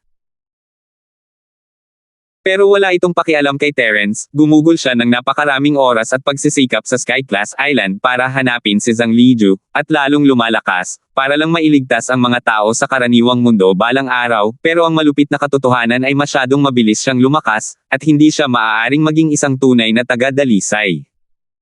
Kaya nga hindi sila may iligtas. Napaka-ironic. Sa sandaling iyon, pakiramdam ni Terence ay nawala na siya ng gana sa buhay, lahat ng kanyang pagsisikap ay nauwi sa wala, at pakiramdam niya ay wala ring saysay ang lahat ng iyon. Ano nga ba ang saysay ng lahat ng iyon? Bata, gumising ka. Nabubuhay ka ba para lang gisingin sila? Hindi ba't kailangan mo pa ring hanapin ang mga magulang mo at panagutan ang responsibilidad na labanan ni Central? At iligtas ang mga kapatid at kaibigan mo mula sa panganib. Umungol ang sumpa sa karagatan ng kamalayan ni Terence, gumising ka. Marami ka pang dapat gawin, kaya paano ka magkakaroon ng oras para maging malungkot at sentimental? Nagulat si Terence, at nagsimulang mamuo ang malamig na pawis sa kanyang likod. Ang kalagayang iyon ng pag-iisip ay tanda ng paglihis ng chi, kung hindi dahil sa bagay na iyon, baka patay na talaga siya. Salamat, Senior Ghost, sa babala mo. Nagising na ako. Nagpasalamat si Terence sa bagay na iyon at inayos ang sarili bago lumuhad sa harap ni Zhang Liju. Imposibleng iwan sila ng isang disipulo. Guro, pakituro naman po sana sa akin ang daan. May iba pa bang paraan para mailigtas sila? Para sa kapakanan ni Cheryl at ng iba pa, handang isakripisyo ni Terence ang lahat para mailigtas sila. 6,987. Hindi mo man lang maprotektahan ang sarili mo, tapos iniisip mo pa rin sila. Mag-isip muna tayo ng paraan para protektahan ang sarili natin, saka natin pag-usapan ang ibang mga bagay. Isang tingin ng paghanga ang sumilay sa mga mata ni Liju, isa siyang lalaking pinahahalagahan ang mga relasyon, at natural lang na mapalapit siya kay Terence, sabihin mo sa akin kung ano ang nangyayari sa iyong sinaunang espiritu. Huwag mong sabihin na mahaba ang kwento, paikliin mo lang. Walang ibang nagawa si Terence kundi ipaliwanag kung paano nawasak ang kanyang katawan sa pamilyang Wang, kung paano niya pilit na itinaas ang kanyang essence spirit para iligtas si Nika, at kung paano siya pumasok sa Clear Flow School para patayin si Yongming. Napaka-sentimental mo talagang tao. Marami kang mga kaibigang babae kahit saan, at lagi ka lang tumatakbo para iligtas sila. Hindi napigilan ni Liju ang mangasar, pero hindi magandang pagtawanan ang kalderong nagpapadilim sa kaldero. Huwag na nating pag-usapan ang personal mong mga bagay. Pag-usapan natin ang kalagayan ng iyong sinaunang espiritu. Nahihiyang tumango si Terence, nagkunwaring nakikinig siya ng todo. Kung hindi ako nagkakamali, ang lakas mo ay laging madaling makuha. Marahil ay pakiramdam mo ay unti-unti kang bumuti sa mga laban at mayroon kang napakatibay na pundasyon. Sinadya mo pang pinigilan ang iyong cultivation at hindi nakaakyat sa langit ng kahit isang hakbang lang, tama ba? Matalas ang mga mata ni Liju, hindi man ito sinabi ng malakas ni Terence, pero tama ang sinabi niya. Nabigla si Terence, hindi niya inaasahan na malalaman ng kanyang Panginoon ang iniisip nito ng parang likod ng kanyang kamay, at wala na siyang ibang nagawa kundi ang tumango. Tama naman talaga ang pamamaraan mo. Sa kasamaang palad, iniisip mo na ang lakas na napabuti mo sa labanan ay kadalasang nakukuha mo sa pamamagitan ng pagkakataon at pagkakataon. Hindi ito unti-unting nalilinang, kaya hindi matatag ang pundasyon. Nanghuhula lang si Liju, pero tama siya. Hindi na nakapagtalo si Terence, sa pagkakataong ito, nawasak ang pisikal mong katawan, at nasira ang iyong pundasyon. Hindi mo lang pinigilan ang iyong cultivation, kundi nilabag mo rin ang pamantayan at pilit na pinataas ang antas ng iyong primordial spirit. Kung hindi ako mali, dapat ay diretso kang sumulong sa Great Circle of Earth Splitting, di ba? Hindi alam ni Terence ang sasabihin at patuloy lang sa pagtango. Isa ka talagang henyo. Ang direktang pagtataas ng sinaunang espiritu ng ganito kalaki, natatakot ako na wala pa itong katulad at hindi na masusundan pa. Hindi pinupuri ni Zhang Liju si Terence, kinukutya niya ito. Labis na napahiya si Terence, hindi pa siya nasermonan ng kanyang amo ng ganito noon. Naturuan na ng sumpaman si Terence dati, pero hindi sila nag-usap na parang guro at disipulo. Mas nag-aaway at nag-aasaran sila, at hindi nang ahas si Terence na lumingon at kutsain si Zhang Liju. Sa totoo lang, laking gulat ko na hindi gumuho ang primordial spirit mo pagkatapos ng lahat ng iyong mga kasalanan. Normal lang na masira ang kaluluwa mo bago ka pa man pumunta rito. Kumunat ang noo ni Terence. Guro, ang talas talaga ng dila mo. Ang iyong elegante at pambihirang imahe ay tuluyang nawasak. Hindi alam ni Zhang Liju kung ano ang iniisip ni Terence, at nagpatuloy, kahit ano pa man, mabuti na lang at nagawa mong mapanatili ang iyong buhay. Mukhang hindi naman ito malaking problema ngayon, ngunit ang iyong mga tagumpay sa hinaharap ay malamang na matatapos sa kaharian ng pagsira ng langit. Hindi ka kailanman makakapasok sa kataas-taasang kaharian. Kataas-taasang kaharian. Maaari kayang ito ang kaharian na kasunod ng kaharian ng mga Titan. Pero hindi nagtanong si Terence, wala namang gaanong saysay iyon. Hindi maiwasan ni Terence na makaramdam ng kaunting depresyon. Noon pa man, sinasabi ng lahat na isa siyang napakahenyo, at wal sino man sa kanyang henerasyon ang makakapantay sa kanya. Kahit siya mismo ay inakala na isa siyang henyo, ngunit pagkatapos ng mga salita ni Zhang Liju, napagtanto niya na hindi pala iyon ang totoo. Paano nakakagawa ng napakaraming pagkakamali ang isang tunay na henyo? Tila inaatake ni Liju si Terence, ngunit bawat salitang sinasabi niya ay nakatutok sa kanya. Lumalabas na ang mga tinatawag na henyo ay mga henyo lamang na pinupuri dahil ang mga taong nakapaligid sa kanila ay mas mababa sa kanila. Sa harap ng isang tunay na makapangyarihang tao, agad nilang ipapakita ang kanilang tunay na kulay at magiging puno ng pagkakamali. Guro, hindi mahalaga kung ano ang iyong mga tagumpay sa hinaharap. Gusto ko lang malaman, posible bang mapino ang mga table tasks? Tinipon ni Terence ang kanyang emosyon at pinigilan ang pagkadismaya sa kanyang puso bago bumalik sa pinakamahalagang tanong. Kung ang Pildores ng Pananabik ay tunay na epektibo lamang kapag pinino ito ng disipulong ito, hinihiling ko sa guro na mag-isip ng paraan para muling matutunan ng disipulong ito ang alchemy na daw. Noong una, imposibleng muli mong linangin ang iyong alchemy na daw, ngunit sa kasalukuyan mong kondisyon, maaaring posible ito. Ang swerte ay laging may kaakibat na kamalasan, at ang kamalasan ay laging may kaakibat na kapalaran. Sa kasalukuyan mong kalagayan, mayroong kaunting pag-asa. Tuwang-tuwa si Terence at mabilis na yumuko, guro, turuan mo po ako. Tulad ng kasabihan, walang pagkasira, walang konstruksyon. Sa ilalim ng normal na mga pangyayari, walang siuman ang mga ngahas na basta na lamang sirain ang kanilang pisikal na katawan. Gayunpaman, nagawa mong linangin ang isang sinaunang espiritu nang hindi sinasadya. Matapos masira ang iyong pisikal na katawan, nagawa mong mapanatili ang iyong sinaunang espiritu. Ito ang iyong pinakamalaking pagkakataon. Inilabas ni Zhang Liju ang isang daliri, dahil ikaw na ang huling disipulo ko, bibigyan kita ng isang payo. Baguhin mo ang iyong ginintoang katawan bago katahakin ang landas ng paglilinang. Ulit ni Terence sa mahinang boses, na para bang nakakita siya ng bulaklak sa hamog. Guro, ano po ang ibig sabihin nito? Madaling maunawaan ang muling pagbuo ng ginintoang katawan, nangangahulugan ito ng muling pagbuo ng isang pisikal na katawan. Matagal nang gustong buuin ni Terence ang isang pisikal na katawan para sa mga multo, ngunit hindi pa niya ito nagawa noon. Ano ang ibig sabihin ng muling pagtahak sa landas ng paglilinang? Ibig ba niyang sabihin ay maglinang pagkatapos niyang muling buuin ang kanyang katawan? Hindi ba't kalokohan ito? Wala nang gaanong oras, tandaan mo ang susunod kong sasabihin. Hindi na nagpaliwanag pa si Lijo at nagpatuloy, pumunta ka sa Azure Sky Valley at hanapin ang lilang ambon na si Lotes. Iyan lang ang paraan para mabuo mo muli ang iyong ginintoang katawan. Kapag nahanap mo na ito, ang aking clone ay naghihintay sa iyo sa malapit. Pag-uusapan natin ang iba pa. Malapit nang maglaho ang aking clone. Magkikita tayong muli sa Azure Sky Valley. Guru, nasaan ang Azure Sky Valley? Makasala ng Lotes ba ang lilang ambon na nasa Azure Sky Valley? Napatalon si Terence at nagtanong.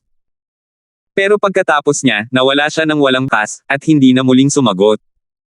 Ito. Anong bitag? Hindi mo ba maipaliwanag ng malinaw ang lugar? Hindi alam ni Terence kung tatawa o iiyak, isang salita na lang ang kailangan niya. Kung masasabi lang sa kanya ni Zhang Lijo ang lokasyon ng Blue Sky Valley, makakapunta na siya roon ng diretso. Ano na ang dapat niyang gawin ngayon? Tanging ang Diyos lamang ang nakakaalam kung nasaan ang Azure Sky Valley. Kailangan pa rin niyang maglibot at maghanap ng karagdagang impormasyon. Tungkol sa pangangalap ng impormasyon, naisip niya kung alam ba ni Dexter na nasa labas ng pinto ang lokasyon ng Blue Sky Valley. Napagdesisyonan ni Terence na tanungin muna siya, malaking bagay iyon, at kung alam niya talaga, sulit ang lahat kahit ano pa ang ibayad niya. Sandali na nakatayo roon si Terence, nalilito. Pinag-isipan niya ng ilang beses ang sinabi ni Lijo bago bumaantong hininga at umalis. 6,988. Bago siya umalis, naalala niya na may sinabi si Zhang Lijo na gusto niya itong bigyan ng isang bagay, kaya ibinaling niya ang tingin sa mga dekorasyon sa silid. Wala naman talaga siyang gustong mabuti, pero hindi niya tinangka na tanggihan ang regalo mula sa isang nakatatanda, kaya kumuha na lang siya ng isa para hindi ito maalala ni Zhang Lijo. Tiningnan ni Terence ng mabuti at napagtanto niya na ang mga bagay na inilagay ni Lijo sa paligid niya ay hindi mga ordinaryong bagay. Maaari itong ibenta sa magandang presyo, isa nga siyang mayamang taga-Dalisay. Gayunpaman, ang mga bagay na ito ay hindi gaanong naging kapaki-pakinabang kay Terence. Sa huli, pumili siya ng isang libro tungkol sa mga pangunahing kaalaman sa alchemy, plano niyang pag-aralan ito kapag may oras siya. Siyempre, ang libro ni Zhang Lijo ay ibang-iba sa mga karaniwang produkto sa merkado. Ang banal na alkemiko at ang banal na doktor ay personal na sumulat ng mga anotasyon dito, at sapat na ito upang maging pinakamahalagang bagay sa subasta sa pinakahilagang isla. Sinalubong siya ni Dexter ng may ngiti habang naglalakad palabas ng maliit at sirang bahay, na parang hindi pa siya nakakaalis. Batang bayani Linford, nahanap mo na ba ang hinahanap mo sa loob? Ikinuyom ni Dexter ang kanyang mga kamao at sinabi ng may pagpapakumbaba, na talagang kulang sa kagandahang asal ng isang misteryosong eksperto. Iniisip ko kung kontento na ba ang batang bayaning si Linford sa kasunduang ito. Salamat sa iyong impormasyon, Tagapangulong Ding. Labis akong nasiyahan. Sa wakas ay nakilala na ni Terence si Zhang Lijo, at kahit hindi niya magawa ang gusto niyang gawin, mayroon na siyang layunin at direksyon ngayon. Sinabi ko na dati na maaari mong sabihin sa akin ang pangalawang balita pagkatapos nating makarating sa Jishi Valley. Pakisabi naman sa akin ngayon. Ang pangalawang impormasyon ay tungkol sa masayang lambak at sa isla sa gitna ng Golden Classy Area. Natanggap na ni Dexter ang bayad ng maaga. Bagamat maraming dapat gawin si Terence, nag-aalala pa rin siya para kay Zane at sa iba pa. Walang problema. Ang pinakahuling balita tungkol sa napakagandang lambak ay dinala sila sa isang lihim na base sa lugar ng Mistiko na dibisyon sa dagat. Malamang na nasa madilim na rehiyon ng kabundukan ito. Hindi na nagpaligoy-ligoy pa si Dexter sa pagkakataong ito, diretso na siya sa punto. Ayon sa aking investigasyon, ang mga tao ng masayang lambak ay ginagamit para sa mga eksperimento sa henetika. Hindi ko alam ang ibig sabihin noon, pero alam mo ba, batang bayaning Linford? Siyempre, alam iyon ni Terence. Hindi lang isang beses o dalawang beses na siyang nakipaglaban sa mga produkto ng mga eksperimento sa henetika. Ito ay dahil alam niyang mas nag-aalala pa siya kay Zane at sa iba pa. Hindi ba't sinabi mong ligtas muna ang mga tao sa masayang lambak? Paano ito naging paksa ng eksperimento sa henetika? Hindi napigilan ni Terence na magtanong, saan ba eksaktong lokasyon ng base? Kailangan ko agad pumunta para sumagip. Pasensya na, batang bayani Linford. Noong sinabi kong ligtas sila noong nakaraan, ligtas naman talaga sila. Ang genetic experiment ay nagsimula pa lang nitong nakaraang 2 araw. Tungkol naman sa eksaktong lokasyon, patawarin mo ang isang ito sa hindi paggawa nito dahil hindi sila pumasok sa normal na paraan. Umiling si Dexter at tumingin kay Terence ng tapat. Hindi ako maaaring magsinungaling sa batang bayaning si Linford. Natatakot akong hindi magiging madali para sa iyo ang pumasok. Para mabawi ang mga kawalan ng katiyakan ng impormasyong ito, bibigyan kita ng isang impormasyon ng libre. Ang mga taong iyon ay may nakatagong katuwang sa madilim na rehiyon ng kabundukan. Hindi alam ni Terence ang sasabihin, may katuturan naman ang sinabi ni Dexter. Matagal-tagal na rin simula noong insidente sa Golden Classy area, at normal lang na magbago ang mga bagay-bagay. Maging ang sarili niyang katawan ay nawasak, kaya ano ang kakaiba tungkol sa pagiging mga kalahok sa pagsubok sa mga tao sa masayang lambak? Kung tungkol naman sa mga nakatagong kasosyo, pasok din ito sa kanyang inaasahan. Ganito ang estilo ng Central sa paggawa ng mga bagay-bagay. Saan man sila magpunta, makakahanap sila ng tulong, o sa halip, para silang mga puppet na kanilang sinusuportahan. Sino kaya ang kasabwat na iyon? Kumunat ang noo ni Terence, mahirap makapasok ng direkta sa base, pero baka naman pwede niyang gamitin ang partner na ito. Batang bayani Linford, dapat mong malaman na ang impormasyong ibibigay ng libre ay hindi ay detalye. Hindi pa namin natutuklasan ang pagkakakilanlan ng taong ito. Tapat si Dexter at walang nararamdamang masama sa paggamit ng ganitong kalokohan para magpadala ng pabor. Hinimas ni Terence ang kanyang noo, pinipigilan ang pagnanasang suntukin ang mukha nitong puno ng ngiti. Sige, huwag na muna natin itong pag-usapan. Chairman Ding, tinatanggap mo ba ang negosyo ng custom-made na impormasyon? Pakiramdam ni Terence ay medyo manloloko si Dexter, ngunit sulit naman ang impormasyong ibinigay niya. Mas magiging madali kung makakakuha siya ng kasagutan. Siyempre, hindi naman kalakihan ang maliit na saklaw, pero sakop ng aming negosyo ang lahat. Basta't natutugunan namin ang mga pangangailangan ng aming mga customer, iyon ang aming layunin. Sinamantala ni Dexter ang pagkakataon para i-promote ang lugar, ngunit napangiti lang si Terence nang marinig ito. Pagkatapos ng lahat, isa pa rin siyang mamuhunan. Para sa impormasyon tungkol sa mga reserbasyon, kailangang maningil ng maaga ang mga side account. Dapat naiintindihan ito ng batang bayaning si Linford, hindi ba? Hindi alam ng isa kung ano ang iniisip ni Terence tungkol sa kanya bilang isang mapang-abuso, at agad na umakto na parang isa. Dahil sa hirap ng pagkuha ng impormasyon, kung hindi sapat ang paunang bayad, magkakaroon ng karagdagang bayad. Kung may dagdag. Sa pangkalahatan, walang karagdagang sitwasyon. Kumunat ang noo ni Terence. Ikaw ang boss, ikaw ang may huling sasabihin. Hindi mahalaga, basta't tama ang impormasyon mo. Kailangan ko ng mga ganyan ngayon. Ayaw mag-aksaya ng oras ni Terence kay Dexter, kaya itinanong niya ang tanong na pinaka-inaalala niya. Gusto kong malaman ang eksaktong lokasyon ng Blue Sky Valley at ng Purple Mist na Black Lotus. Meron ka ba niyan? Siyempre walang handa na, kaya kailangan nating mag-imbestiga. Dahil sa kasalukuyang sitwasyon ni Hero Linford, kailangan ngang pumunta sa Azure Sky Valley. Tumango si Dexter at nagpatuloy, hayaan mo munang suriin ko kung magkano ang kailangan kong bayaran ng maaga. Biglang bumilis ang tibok ng puso ni Terence. Tila narinig na ni Dexter ang tungkol sa Azure Sky Valley dati.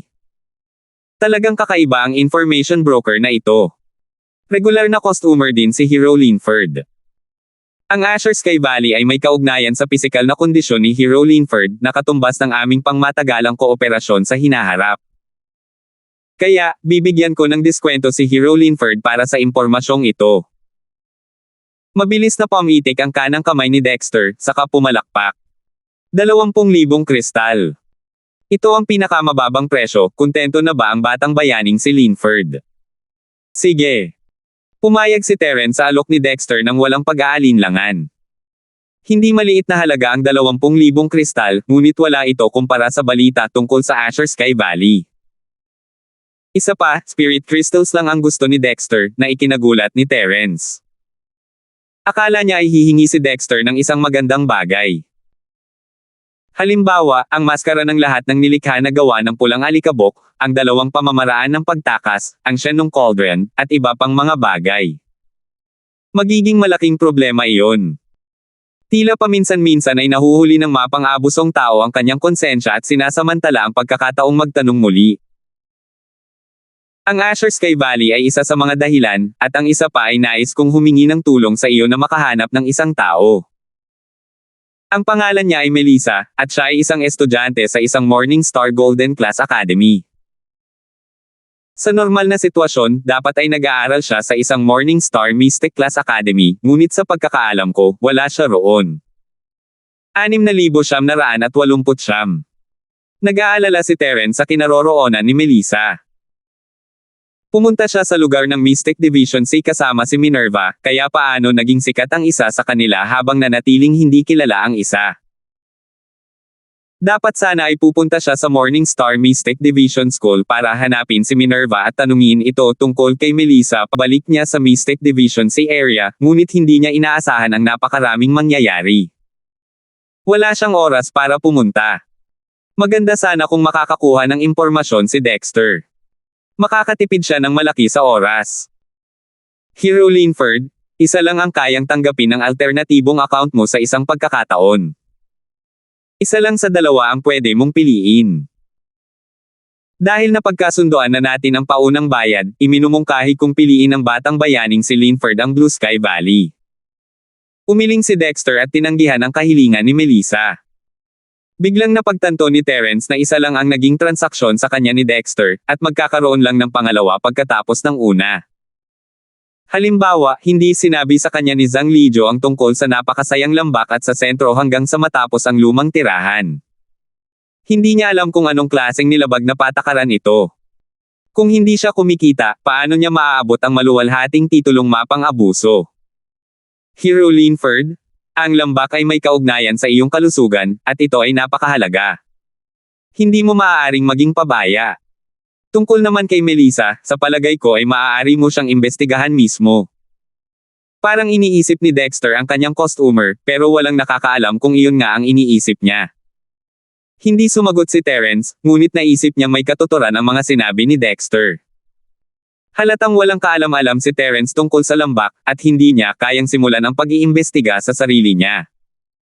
Sa kabilang banda, pinatanong ni Melissa kay Minerva, hindi siya papasok sa isang practitioner's college na may klaseng Morningstar Mystic, at malamang malalaman niya ang katotohanan kung pupunta siya roon. Sige, ipapaubaya ko na kay President Ding ang usapin ng Asher Sky Valley. Ako na ang bahala sa iba pa. Binayaran ni Terence ang 20,000 kristal ng maaga at nagtanong, nasaan ang Morningstar Mystic Division School, at gaano kalayo ito mula sa Jishi Valley. Hindi mo ako sisingilan para sa impormasyong ito, hindi ba? Natural na hindi naman kailangan yan. Kung maningil ako ng bayad para sa ganitong uri ng impormasyon na alam ng lahat, hindi ba't magiging mamumuhunan ako? Nagsasalita ka na parang hindi ka kumikita. Kahit ano paman, hindi nagpigil si Dexter sa pagkakataong ito. Kumuha siya ng mapa at ibinigay ito kay Terence. Ito ay isang simpleng mapa ng lugar ng dagat na sakop ng mahiwagang uri ng dagat. Kahit medyo sinauna, detalyado ito. Ibibigay ko ito sa iyo, batang bayaning Linford. Salamat, tagapangulong Ding. Kinuha ni Terence ang mapa at buong pusong nagpasalamat. Kung may mapa, mas madali ang paglalakbay, hahanapin ko muna ang lokasyon natin at ang Morningstar Mystic Division School. Binuksan niya ang mapa, pero bago pa niya ito matingnan ng malapitan, biglang nagsalita si Ding Wan, hindi kailangang pumunta si Hero Linford sa isang Morningstar Mystic Division School. Pumunta ka na lang sa Dark Knight Mountain, mas halata yun. Kumurap si Terence. Ang madilim na gabi sa rehiyon ng kabundukan. Hindi ba't iyon ang sentrong base na binanggit niya? Tama iyan, hindi mo kailangang maghinala, Hero Linford. Ang Morningstar Mystic Division School ay nasa madilim na rehiyon ng kabundukan, kaya sinasabi kong maaari mong imbestigahan si Melissa habang ginagawa mo iyon. Tumawa ng mahina si Dexter, na parang inaasahan na niya ang reaksyon ni Terence. Hindi inakalang nagkataon lang ang mga bagay-bagay, pero mabuti na rin na sabay niyang naimbestigahan ang Melissa at ang Blissful Valley. Makakatipid ito sa kanya ng maraming oras. Ganito pala talaga. Hindi ko talaga alam na ang institusyon ng practitioner ng Morningstar Mystic Division ay nasa madilim na rehiyon ng kabundukan. Sinuri ni Terence gamit ang kanyang pandama sa espiritu at natagpuan ang lokasyon ng madilim na rehiyon ng kabundukan sa gabi sa mapa. Ibinalik niya ang mapa kay Dexter, sa tingin ko mas mabuting ibalik ang mapang ito kay Chairman Ding. Kabisado ko na ang lahat ng nilalaman. Wala akong ugali na bawiin ang mga bagay na naibigay ko na. Kung sa tingin mo ay hindi na kailangan, itapon mo na lang. Mapa lang naman yan, hindi naman malaking bagay yan. Tumawa si Dexter at ikinuyom ang kanyang mga kamay kay Terence. Aalis muna ako ngayon. Kapag may balita na ako tungkol sa Asher Sky Valley at sa lilang ambon na masamang si Lotes, hahanapin ko agad ang batang bayaning si Linford. Naglaho na parang multo si Dexter bago pa niya matapos ang sasabihin niya, kaya't wala nang pagkakataon si Terence na magsalita. Talagang lumitaw at nawala siya nang hindi inaasahan. Lalong nagiging interesado si Terence sa teknik ng paggalaw ni Dexter, kailangan niya itong matutunan kung magkakaroon siya ng pagkakataong maperpekto ito sa hinaharap. Pagkatapos noon, yumuko si Terence sa maliit na bahay bilang palm kay Lijo at nilisan ang J.C. Valley. Dadaanan niya ang Fayang College papunta sa madilim na bundok, kaya nagpasya siyang bumalik muna para tingnan kung nakatira na sina Nika, Rowell, at Lillian. Matagal na siyang hindi nakikita ni Natalie. Magandang pagkakataon ito para bumalik at makipagkita sa kanya. Nang umalis si Terence sa J.C. Valley, inihatid na ni Yuntian si Ika sa paaralan ng Fayang. Hindi pa kumakalat ang balita tungkol sa pagpatay ni Terence kay Yungming, at ayaw ni Yuntian na maging sentro ng atensyon si Terence. Tutal, may problema na ang katawan ni Terence ngayon, at mas mabuting iwasan ang hindi kinakailangang gulo. Tahimik siyang pumunta kay Aaron, inayos ang paglipat ni Nika, at umalis ng paaralan. Walang sinabi si Yuntian, kaya natural lang na hindi siya tinanggap ni Aaron ng hayagan. Kaya naman, karamihan sa mga tao sa kolehiyo ng Fayang ay hindi alam na ang pangulo ng alyansa ay dumating at umalis na. Ipinaalam ni Aaron kay Jinmo at Natalie na pumunta sa kanyang lugar. Sa wakas ay nakita ni Nika ang kanyang matalik na kaibigan na si Natalie. Yeah. Frida. Nandito ka ba para makita ako? Sobrang sorpresa. Nang pumasok si Natalie at makita si Nika, agad siyang tumalon at niyakap si Nika. Mukha pa rin siyang batang babae. Natalie. Miss na kita. Sa wakas nakita na rin ulit kita. Nang makita ni Nika si Natalie, para bang nakita niya ang kanyang pamilya. Kumirot ang kanyang puso at halos maiyak siya. Kumalma na siya, pero nagsimula na naman siyang magwala. Kung hindi lang dahil sa 2 taong nasa tabi niya, baka umiyak na siya habang hawak ang Natalie. Frida, nami-miss din kita. Wala na akong balita sa'yo pagkatapos mong pumunta sa gintong dagat, at pagkatapos ay sa mahiwagang dagat. Akala ko nakalimutan mo na ako. Ang ngiti ni Natalie ay napakaliwanag. Matapos dali-daling batiin si Aaron, hinailan niya si Nika sa tabi para bumulong. Natural lang na hindi makikipagtalo si Aaron kay Natalie. Pumunta ang 2 babae sa gilid, at kausap niya si Jinmo. Punong Guruzang, natanggap mo na ba ang utos ng paglilipat mula sa Alliance of Academies? Alam ni Yuntian na hindi naman masama ang relasyon ni Aaron kay Terence, at maraming beses na niyang pinrotektahan si Terence noon. Mas magalang siya kapag pumupunta, at personal niya itong ikinwento tungkol sa paghirang kay Jinmo bilang dean. Medyo nahuli ang mga opisyal na dokumento ng appointment at mga utos ng paglipat kaysa kay Yuntian, kaya nagtanong si Aaron. Natanggap ko lang ito bago ako pumunta rito. Kakausapin ko sana kayo tungkol dito. Tumango si Jinmo at medyo nag-aalangan na sinabi, Dean Lane, alam mo kung gaano ako kalakas. Hindi pa ako nakakarating sa Shattering Realm.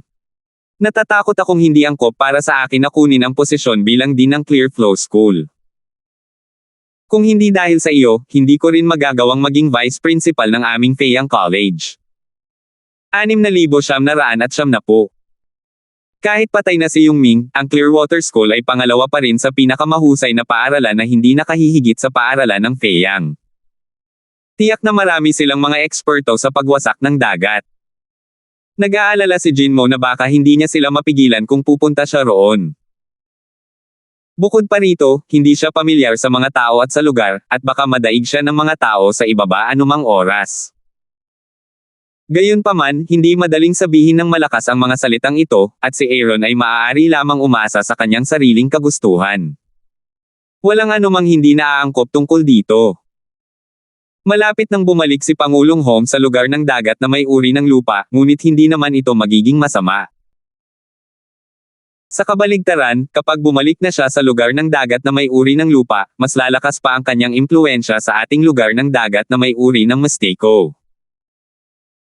Matalas at napakalinaw ng mga mata ni Aaron, ang paghirang sa iyo ni Pangulong Holmes bilang punong guro ng paaralang Clearflow ay isang gawaing nagawa sa pamamagitan ng sarili niyang lakas. Hindi ito nagawang tutulan ng buong alyansa ng mga paaralan. Ito ang sagisag ng impluwensya. Kaya, maaari kang maging panatag at maging matapang bilang punong guro Zhang. Walang sino man ang mangangahas na magdulot sa iyo ng anumang gulo. Hanggang sa puntong ito, biglang ngumiti si Aaron ng may kahulugan, hindi pa kasama rito na ikaw ang amo ng Natalie, at tinatawag ka ni Terence na Tita Zhang. Kahit hindi magalit si Pangulong Holmes sa mga taga Clearflow School, magalit din si Terence. Nawala ng malay si Jinmo, nakatanggap siya ng utos ng paglilipat, at natural lang na alam niyang si Terence ang pumatay kay Yongming, kaya hindi niya mapabulaanan ang sinabi ni Aaron. Hanggat nariyan si Terence, walang sino man sa paaralan ang maglalakas loob na manggulo, lalo na ang mga tauhan ni Yongming. Kailangan nilang isuksok ang kanilang mga buntot sa pagitan ng kanilang mga binti, sa takot na makahanap ng pagkakataon si Terence na kumilos. Tutal, pinatay ni Terence si Yongming at walang nangyari sa kanya. Kung may ibang tumalon, parang gusto na nilang mamatay. Pangalawang Pangulo Lane, tama ka. Kalimutan mo na yan. Dahil handa akong bigyan ng pagkakataon ni Pangulong Holmes, gagawin ko ang lahat ng aking makakaya. Tumigil na sa pagsasalita si Jinmo tungkol sa kanyang kumpiyansa at iniba ang usapan. May kailangan akong pag-usapan kay Principal Lane. Isasama ko si Natalie sa Clearflow School. Hiniling ng lolo niya kay Natalie na turuan si Jinmo at pumasok sa Feiyang College bilang isang disipulo. Kaya naman, natural lang nagugustuhin siyang isama ni Jinmo kapag nag-aral siya sa Clearflow College. Kung si Natalie ay isang ordinaryong estudyante lamang, aalis na sana siya nang walang pag-aalinlangan. Gayunpaman, isa siyang natatanging estudyante na may natatanging talento. Isang kawalan para sa kolehiyo ng Feiyang ang umalis, kaya kinailangan ipaalam ni Jinmo kay Aaron. Tumawa ng malakas si Aaron, Din Zhang, hindi naman sa hindi ako sumasang-ayon sa kahilingan mo. Hiniling lang ni Terence kay Pangulong Holmes na personal na samahan si Nika dito. Inilipat niya ito sa paaralan ng Feiyang para makaalis ito sa paaralang Clearflow at makasama si Natalie. Tunay na masaya si Aaron. Hindi lang isang henyong estudyante ang napili niya, si Nika, kundi pati na rin si Natalie.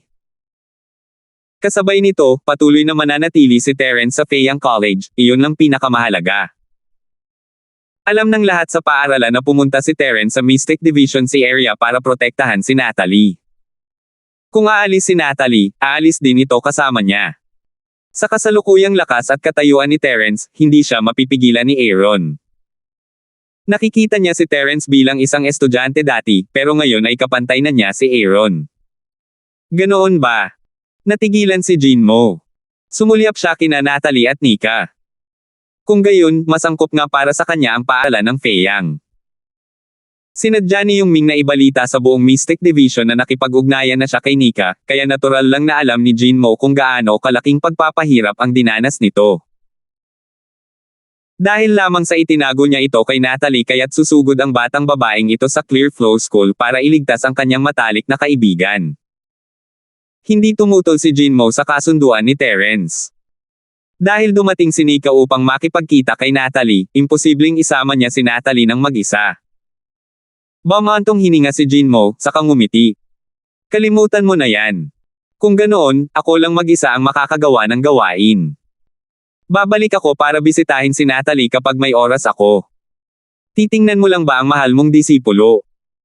Hindi ka ba pupunta para makita ang matandang prinsipal na ito? Medyo nakakasakit yan. Biro ni Aaron. Biglang tumawa si Jinmo. Bihira lang magbiro si Director Lane sa mga tauhan niya, kaya medyo nakahinga rin siya ng maluwag, at casual na nag-usap ang dalawa. Sa katunayan, hindi namalayan nina Aaron at Jinmo na hindi nila namamalayang pinag-iisipan pala nila ang iniisip ni Terence bago gumawa ng desisyon. Napagdesisyonan na ng dalawang dekano ang pinakaangkop na desisyon para kay Terence nang hindi niya nalalaman, ipinakita nito kung gaano kalaki ang impluwensya niya. Kasabay nito, sa bagong klase ng mga estudyante ng Feiyang College. Nagyayabang si Devin sa harap ng lahat ng mga freshmen. Ako ang senior ninyo.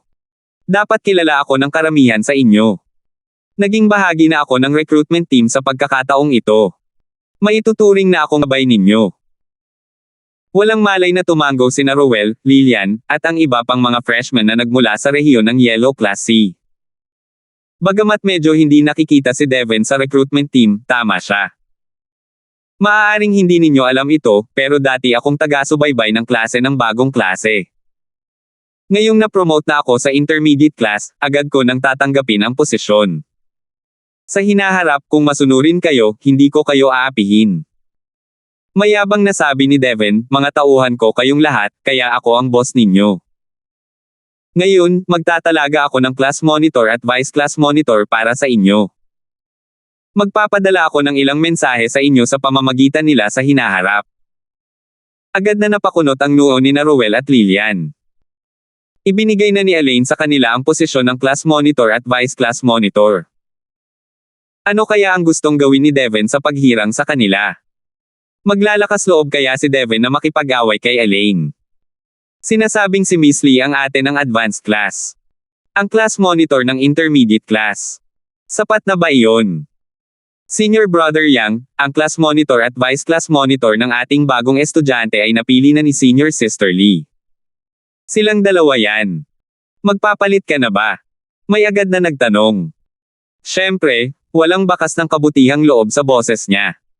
Puno ng pagmamalaki ang mga mata niya. Malinaw na sinadya niya itong ituro para kutsain sina Rowell at Lilian. Noong pilit na itinalaga ni Elaine ang class monitor at vice class monitor, kahanga-hanga nga ito, ngunit naitulak din ito sina Rowell at Lilian sa kabilang panig ng lahat ng mga freshmen. Lahat ng mga freshmen ay inaabangan ang kanilang dalawa na magdusa. Napakataas at napakamakapangyarihan ni Senior Sister Lee, paano niya nagagawang pakialaman ang mga bagong estudyante? Pinagmumura niya lang si Terence. Pero sino si Terence? Nararamdaman din ni Senior Brother Norwin mula sa advanced class na kailangan ng bagong estudyante ng isang angkop na leader para pamahalaan ito. Walang pakialam na ikinumpas ni Devin ang kanyang kamay, na nagpapahiwatig na hindi siya natatakot kay Elaine. Hindi kayo kwalipikadong maging class monitor at vice class monitor. Magsikap kayo sa hinaharap. Napuno ng galit ang mukha ni Rowell. Wala siyang pakialam sa class monitor o vice class monitor, pero ang mapanghamak na ugali ni Devin, lalo na kapag may kinalaman si Boss Terence, ay hindi niya matiis. Salamat po at sinamahan ninyo ako, ingat lagi mga master.